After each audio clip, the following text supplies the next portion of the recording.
Alrighty, what's up, guys? I'm gonna keep going on these recaps here. So yeah, let's get it. So I'm just gonna go by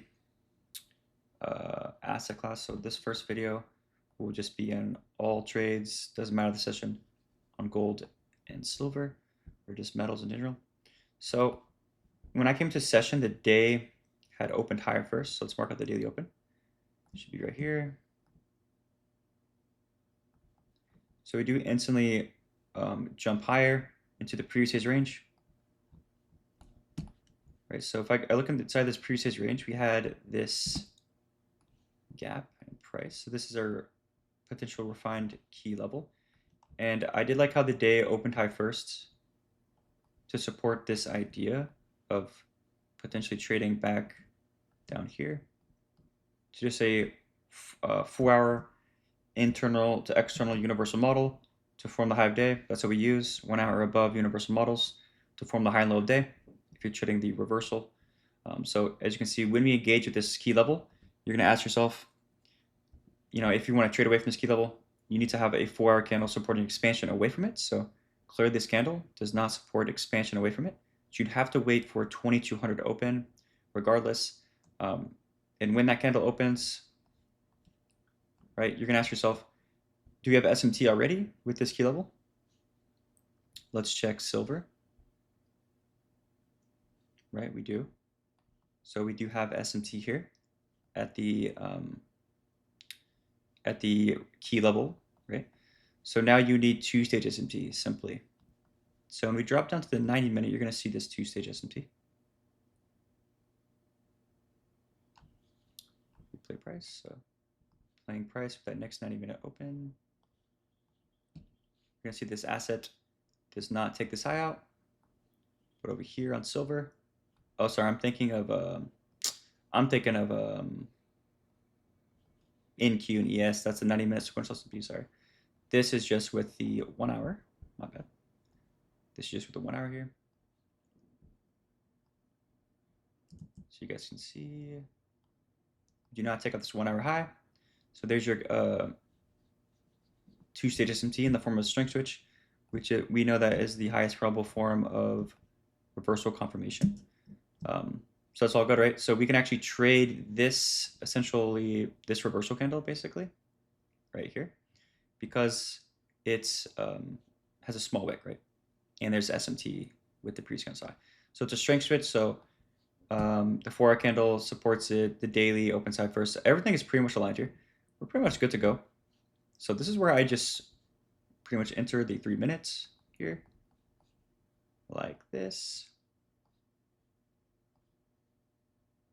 So there, this is the strength switch, and that's confirmed right here. Right, so I enter something like this around here. Sorry, like right here. My fill is like around here, but this is basically what I'm entering on, this first CSD. My fill is somewhere around here, and I'm looking for this low for over 10R, for around 12R. So obviously this is a very, very large universal model. This is why, trading the way we do, your average R to the overall draw should be way above 2R typically, especially if you're trading reversal, because you're trading right away from the key level, essentially, getting in really high in the range. And obviously the draw increase a lot farther. Now, when you're trading universal sequence from gaps and continuation, your RR is not going to be as high, but reversals, your draw should be really high. And on reversals is where we're going to partial the most. Not so much universal sequence. You can obviously partial, but it obviously makes sense for you to at least be TPing or partialing the most on reversal trades, because what can two-stage SMT be? It can be reversal or retracement, right? So to encounter retracements or to what's it called?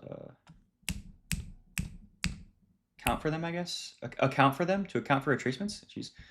You want to be TPing at relevant areas. So there's really nothing in this range that's so relevant as far as like highs and lows or anything like that. So this is where you just go from the overall reversal to the draw liquidity. And I chose to TP around EQ. That's where my first CP is. And it's around 5R, right? 5.5R. you don't want to just hold your full trade for 12 hour, like unless you're in with like one mini or something, or whatnot. But yeah, that's typically how I do it. Now, if my overall TP is like 3R, 4R, I'm not gonna partial majority of the time. That's just me. This is how I do it. So at reversals trades like this, you're typically going to be partialing, especially because it's 12R, right? You don't want to give back like a bunch of RR, right? If it just is just a retracement, right? So that's typically how I do it. I only take one. I always only take one partial, by the way, always, and that's half my full half the whole trade basically is how I personally do it. So you're gonna see that we ultimately start expanding away. Boom, there's my partial. And at this point, I'm thinking that we get down here, to be honest, but we actually end up reversing. So this is why you partial. Otherwise, you'd be giving back, 6.5R, right? You don't want to be doing that. Now, I'm not totally surprised why it maybe didn't go down here. Because when you look at the daily, it does make sense, you could say for sure. Like we have a pretty large expansion into a relevant low with SMT. So like coming back into this daily gap is actually, it makes sense, right? So to be honest, 100% makes sense. I'm not like super surprised. But we could at least, even with this being a tracement, like we could still make a lot of money, right? Right back to the daily open, right? So you can still make a ton of money with it just being a retracement, right? 3 expansion candles is what we caught basically. So yeah, that's pretty much it. I ended up going to bed when prices were tracing up in here, but honestly, at this point, I knew it's probably going to hit my break even. So yeah, it did hit my break even, obviously. And yeah, that's my first trade of the day, or first trade on metals today. It was a really good one, man. That's a really fire trade, right? Mechanical from the top down, day opens high first into a 4-hour gap, 2-stage SMT, 4-hour supports it. Nice V shape here, like really nice reverse signature as well. Like it's good. It's a good trade. No complaints about it. Even if when they don't hit CP, it's all good. You can still make some money. So now my next trade of the day was actually to break this SMT here. This one. I believe it's right here. Going silver. Yeah, that same high would be right here. So silver ends up leaving these really nice equal highs. So I'm thinking that obviously this is not a, it looks like it's breaking the SMT, right?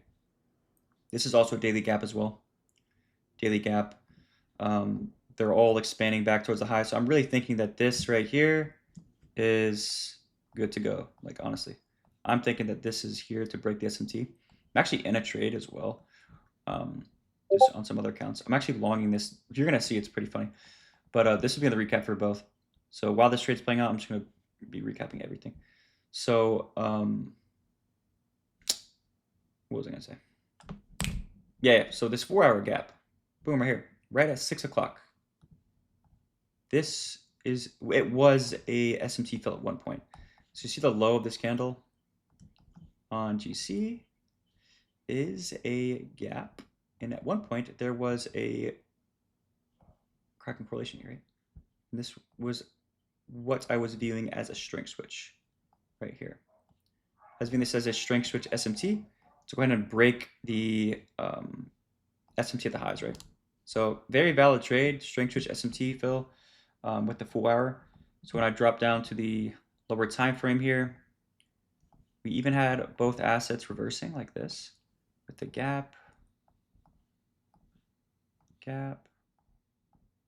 And then it closed through. So that to me was fine enough to take. Look like this, push stop loss there.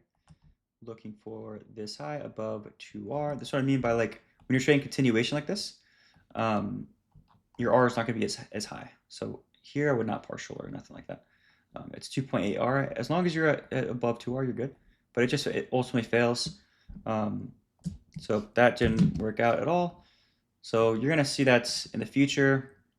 You're going to create a 6-hour gap, and that's really your next type of, I guess, opportunity. So like I said, with time frames. When there's a large range like this, large range, and you're tracing back into the range, you're gonna create gaps. Like first, you're gonna create hourly gaps, right? And then you're gonna create 4-hour gaps, and then you're gonna create 6-hour gaps. If they don't reverse, so like if we create a 4-hour, if we do a 4-hour closure, right? Here's our 4-hour closure. Or sorry, this is 6-hour, but basically this 4-hour close. If you don't reverse from this initial SMT, then in the future you're gonna create a 6-hour gap, right? Look right here. Right when this kind of closes, what are you gonna create? A 6-hour gap. So as time goes on, you create higher time frame gaps, if that makes sense. If that makes sense, you'll see in my gap selection video. But that's what price was waiting for. Essentially, was 12 o'clock. I think, hopefully, because I'm in the trade. Right here, you can see that we create this SMT fill, and it's the same thing, right? It's still a strength switch, right? So we drop down to lower time frame. Mark out 12 o'clock. Right here. Right, here's my trader here. Boom. Same shit. It looks the exact same as the 4-hour, right? It's just rolling over the time, right? We engineer a low in the gap essentially is what we are doing, right? You see this gap or this low that's engineered in the gap. This is the previous 6-hour low or the 6-hour gap high, right? That gap high right there. So it's the same shit. And I need to go break even. Hold on. Let me go break even on my phone.